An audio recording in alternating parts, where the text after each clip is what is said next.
The recent floods in Pakistan claimed more than 1,500 lives, and the government estimates losses of around $30 billion. The food supply has also been endangered after wide swathes of agriculture land were affected.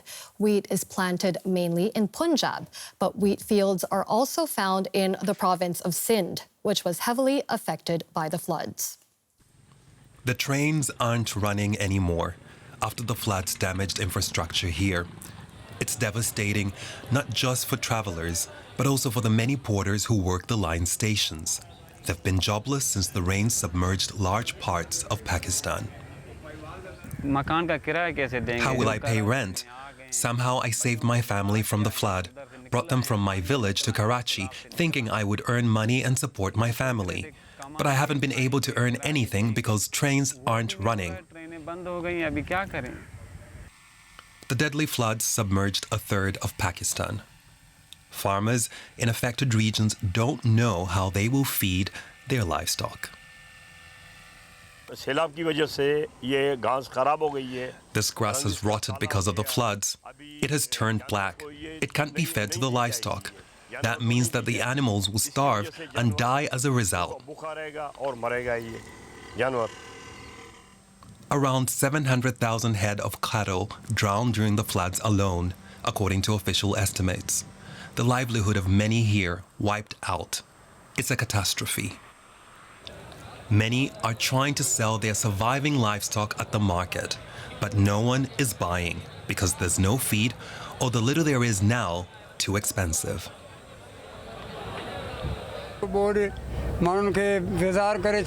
We have been destroyed by the floods. Our animals are dying. No one is buying them. We're helpless.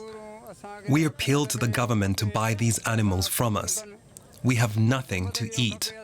How are we going to feed our animals? People are desperate. The effects of the disaster will be felt for years. Pakistan not only needs billions to rebuild, it also needs hope. My colleague Warda Imran joins me now. Speaking of hope, Warda, what more can you tell us about the destruction of the harvest and how it's impacting the lives of Pakistanis? Is there hope? Well, I think that's a tricky question. Of course, there is hope, but I think more than that, there's also a very big sense of loss and devastation. People have lost their homes, they've lost the way they make income, they've lost their livelihood.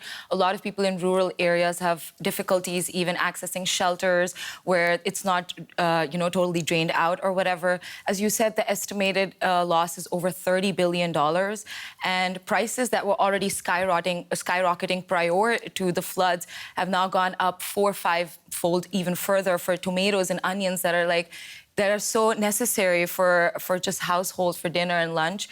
And inflation and instability, political instability, has made it even more difficult. And so I definitely do think that there is hope, but I think a lot of work needs to be done to rebuild it. So a confluence of factors there, but I wanted to zoom in on the agricultural industry. What has the catastrophe meant for Pakistan's agricultural industry? Well, so Pakistan is mainly driven by agriculture. So a lot of the times, how you assess how an economy is doing, you assess that with agriculture with Pakistan. Wheat is our main staple crop, and agriculture is over 19% of the GDP and employs almost 40% of labor. So as you can tell, that's a really important sector, and a little change, and this is huge, but even a little change can have devastating impacts on the way people move. And so when agriculture is impacted, the economy is going to have a hit. Now, ahead of these floods, there were already worries about Pakistan's financial situation. Some were even saying it might be the next Sri Lanka.